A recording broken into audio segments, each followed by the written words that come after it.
내 삶 너무 힘들어요. 내 삶이 바닥이야. 정말 바닥이야. 마음도 뒤집어지고 정신도 뒤집어지고 몸도 뒤집어졌어요. 가만히만 있지 말고요. 가만히 있는 시기가 지나고 나선 절대 혼자 있으면 안 돼. 좋은 만남을 갖는 거예요. 근데 돌아다니면서 사람 만나는 것도 쉽지 않은 일이니 책으로 만나고 영상으로 만나면 돼요. 고개가 끄덕거려지는 영상을 보세요.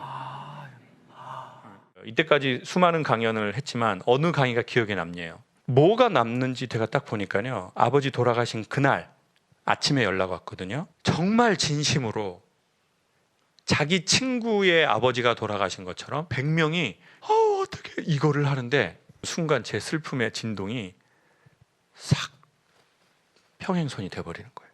나 처음 본 사람인데 내 슬픔에. 그때 내 슬픔이 순간 지나갈 힘을 얻는 거예요. 여러분, 슬픔은 이기거나 사라지지 않습니다. 그 힘든 순간을 지나갈 그 무언가가 살짝 우리에게 필요해요.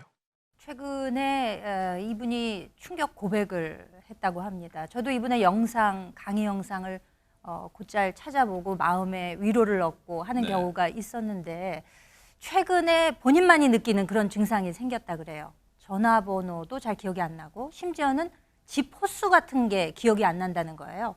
숫자가 갑자기 기억이 안 나는 것을 넘어서서 사람 얼굴을 기억하지 못하게 되는 경우가 종종 찾아왔다는 거죠. 내가 뭐 좀 이상한 거 아닌가라는 생각을 했겠죠. 그래서 이제 뇌신경센터에 가서 검사를 해봤더니 치매 증상이 있다라는 그런 얘기를 들었다는 거예요. 그래서 뇌 MRI하고 펫 검사 이런 것들을 했더니 알츠하이머일 수가 있겠다라는 진단을 받았다고 합니다. 그러니까 아주 확정적인 것은 아닙니다만 의심소견이 있다는 거예요.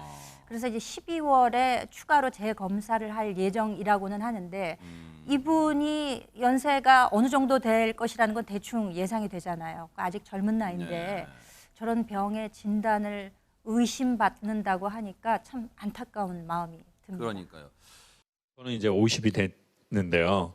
제가 자꾸 뭐를 잃어버리게 됐어요. 처음에는 숫자를 잃어버려요. 이렇게 그리고 뭔가 숫자를 기억하라고 하면 뭐 엄청 스트레스를 받아 하는 거예요. 머리가. 그러다가 이제 집 번호 같은 걸 잃어버리는 거예요. 전화번호도 잃어버리고 집이 몇 호인지 잃어버리고 그래서 이제 정신과 말고 뇌신경센터를 가게 됐어요. 그래서 갔는데 약간 치매 증상이 있다고 MRI하고 펫을 찍자고 했어요.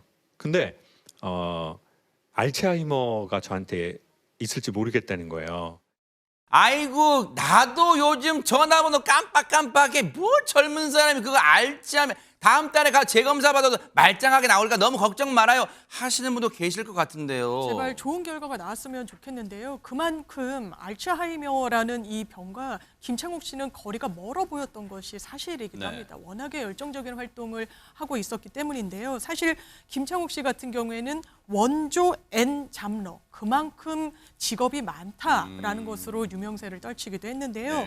일단 전공은 성악입니다. 이 전공을 살려서 99년도에는요. 뮤지컬 배우로 데뷔하기도 했고요. 또 여러 영화의 단역을 맡아 배우 생활을 이어가기도 했습니다. 또 대학 겸임교수, 학원 전문 강사, 기업인으로도 활동을 한 전력이 있는데요. 현재는 소통을 주제로 강연을 이어가고 있는데 20년간 8,000회가 넘는 강연을 할 정도로 인기 강사로 자리매김해왔습니다. 그랬군요.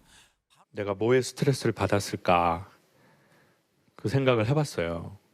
엄마에 대한 죄책감이 제일 큰 것 같아요. 왜냐하면 이제 아버지가 엄마 때리는 상황이 많이 있었고 저는 그 엄마를 구원하지 못했다는 죄책감이 좀 있거든요. 그래서 이제 엄마를 두고 얼른 온갖 핑계를 대서 서울로 올라왔고 내가 좀 상황이 좋아지면 내가 좋은 집에 살면 내가 좋은 차를 타면 내가 좋은 옷을 입으면 그 죄책감이 저는 엄청 심해지더라고요. 상호가 엄마 죽으면 땅에 묻지 마. 엄마는 가깝해서 싫어. 너그 애비가 일을 안 한 지 16년이 됐는데 지금도 아침 6시, 오후 1시, 저녁 7시에 밥을 차리라고 한대요. 그리고는 새 밥으로 차리란대요. 그리고 저희 아버지는 2그릇을 드시고 이렇게 말해요. 아따 맛없네. 엄마는 여기도 댕기고 저기도 댕기고 싶은 사람이었는데 너희 애비를 18에 만나갖고 평생을 이러고 밥을 하고 산다. 실제 아버지가 청각장애 3급이시라고 합니다. 그래서 귀가 잘 안 들리시는데 집안도 좀 어려웠고 게다가 아버지가 술만 마시면 어머니와 싸우고 또 어머니를 아까 말씀하신 것처럼 때리기도 하셨다는 거예요. 그래서 아버지는 본인에게 좀 무섭고 어려운 사람이었고 딸들이랑 아들이 있는데 딸들에게는 조금 그래도 이야기를 했는데 아들들하고는 좀 무뚝뚝하고 좀 대화도 많이 안 했다고 해요. 게다가 청각 장애가 있으신 아버지인데 수화를 배우지 않으셔서 대화를 하기 어려운데 손바닥에 글씨 쓰는 정도로 대화를 했다고 합니다. 그러니까 대화가 거의 없었다고 봐야겠죠.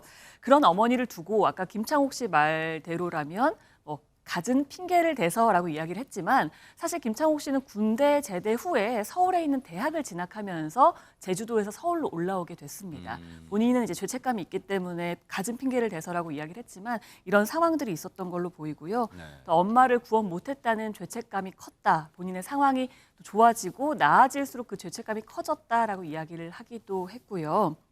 아버지께서는 앞서 강연에서 얘기한 것처럼 재작년에 돌아가셨습니다. 그런데 그런 아버지와의 불통 때문에 오히려 소통 전문가가 되는 계기가 됐다라는 이야기를 하기도 했습니다. 이런 김창옥 씨가 최정아 기자님 정말 이번 일로 뭔가 어려운 결단을 내린 게 있다면서요. 네, 그래서 김창옥 씨가 결단을 내렸는데요. 이 김창옥 씨가 무언가를 기억을 하려고 하면은 그 행위 자체가 굉장히 스트레스를 받는다라고 해요. 그래서 강연이라는 게 사실 기승전결이 짜여져 있는 이 이야기잖아요.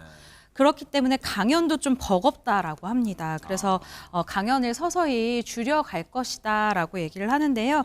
그런데 워낙 인기 스타잖아요. 내년까지 일정이 이미 잡혀 있는 게 있다고 합니다. 그래서 이미 잡은 약속은 해야 되니까 내년 일정까지는 다 하고 기업이나 외부 강의 같은 경우에는 점점 죄송하다라고 하면서 줄여가고 있는 상황이라고 하네요.